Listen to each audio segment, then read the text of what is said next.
enquanto todo mundo espera a cura do mal e a loucura finge que isso tudo é normal. Eu finjo ter paciência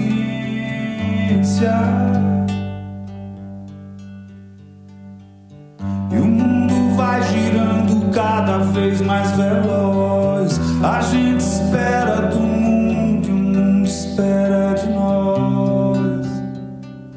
Pouco mais de paciência. Bom, nos últimos anos, o trabalho tem revelado problemas da sociedade brasileira. O racismo, a homofobia, o capacitismo, o etarismo e tantos preconceitos que a gente escolhe, muitas vezes, varrer para debaixo do tapete na sociedade. Mas isso custa caro para as pessoas, para as empresas. Eu subo nesse palco hoje para dar luz para algo que eu acredito profundamente, algo que eu construí ao longo da minha jornada. Um novo jeito de fazer esse jogo, a economia do respeito. E a economia do respeito, as empresas não olham para projetos de inclusão e diversidade como custo, como meras bandeiras. Nesse movimento, inclusão e diversidade é consciência. Consciência de que uma cultura diversa gera pertencimento, gera criatividade, inovação. E a virada do jogo da economia do respeito é porque gera resultado, gera grana, gera lucro. É o que o mundo prioriza, a grana. É por meio disso que a gente faz a revolução e a transformação social. Mas se o resultado, ele vem do respeito, por que as pessoas estão adoecendo hoje no trabalho? Perdão, gente. Importante colocar, não é o trabalho que adoece as pessoas. É o que a gente silencia, o que a gente não vê, o que a gente negligencia. Os padrões estruturais que a gente segue replicando de geração em geração. Esses mesmos padrões que a neurociência explica. A tecnologia hoje, ela está... Esses padrões que a neurociência explica. Que, na verdade, tudo que a gente denomina como estrutural na sociedade vem do mesmo conceito, de vieses inconscientes. Vieses inconscientes não são desvios de caráter, são atalhos mentais. Porque o cérebro, ora, está em alerta, em estado de sobrevivência para nos proteger. Ora, o cérebro está buscando alternativas para poupar energia. O viés inconsciente vem deste lugar. Porque quando a gente presencia, observa, lê, ouve coisas de forma repetida, o cérebro pensa, isso aqui eu já entendi. E lá na frente, quando você pensar, julgar, falar ou agir, a gente não vai gastar energia. Eu criei um atalho para você, para facilitar a sua vida. Qual que é o primeiro perigo do viés inconsciente? É literal, está no nome. Esse atalho está no nosso inconsciente. A gente não percebe. Eu vou fazer aqui vocês sentirem um viés inconsciente na pele. Eu vou falar 2 frases pela metade, eu não vou concluir. Mas vocês também não vão poder concluí-las. Nem em pensamento, combinado? Quem com ferro fere, água mole, pedra dura. Foi difícil? É quase impossível. E a gente recebeu a orientação para não concluir nem no pensamento. Por que que a gente não segura isso? Porque isso é um viés inconsciente. De tanto a gente ouvir e ler a frase na mesma estrutura, porque são ditados populares, a gente criou um atalho. O cérebro disse, eu já sei como começa e como termina essa frase.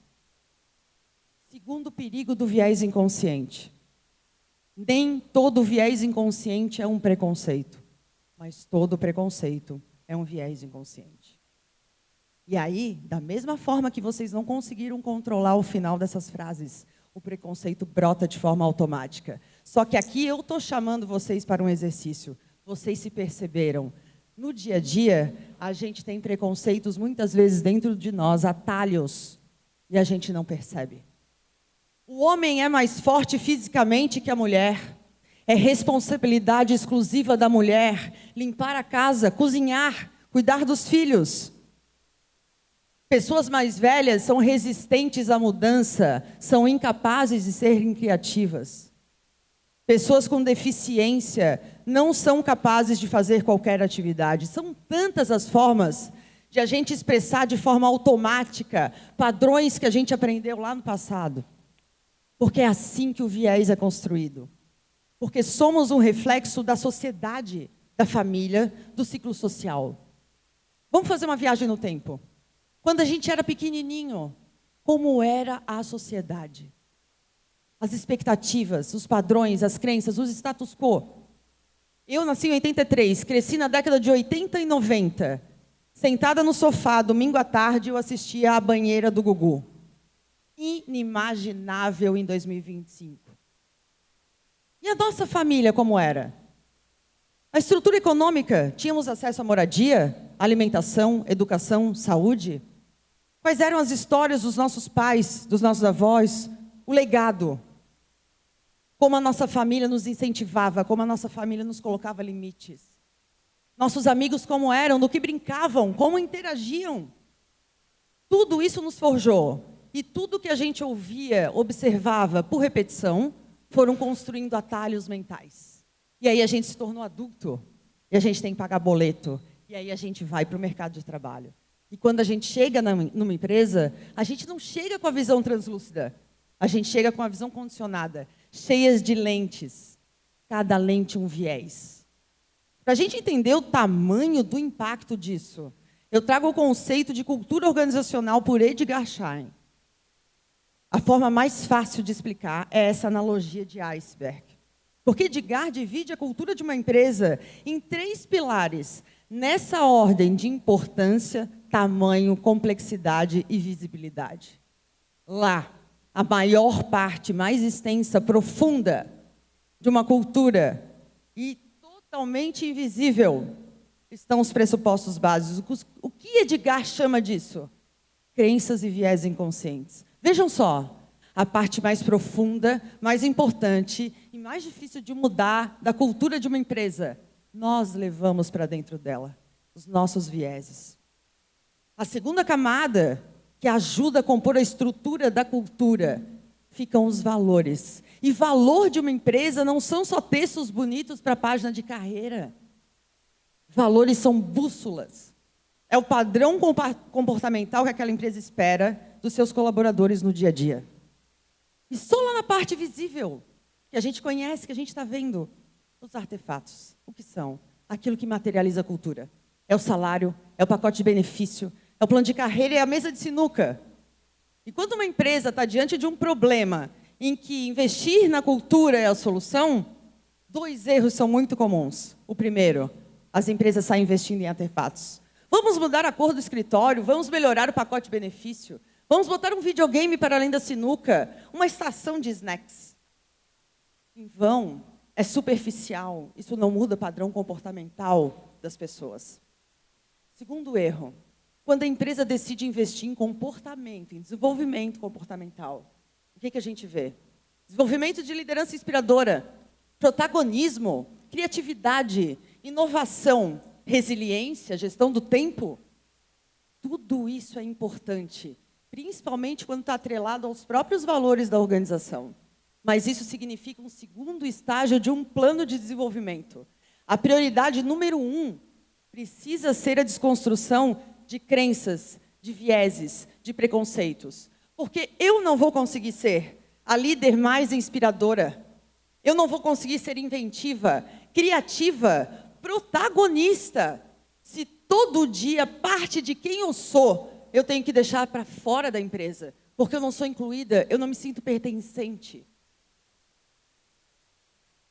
Eu trago isso para vocês porque em 2020 eu sofri assédio moral. Eu trabalhava numa grande empresa de tecnologia no quadro gerencial. Aquelas empresas que ostentam selos de melhores empresas para se trabalhar. Mas quando eu cheguei lá, já dei de cara com uma cultura extremamente machista. Eu achei que fazia parte do pacote do desafio que eu ia superar.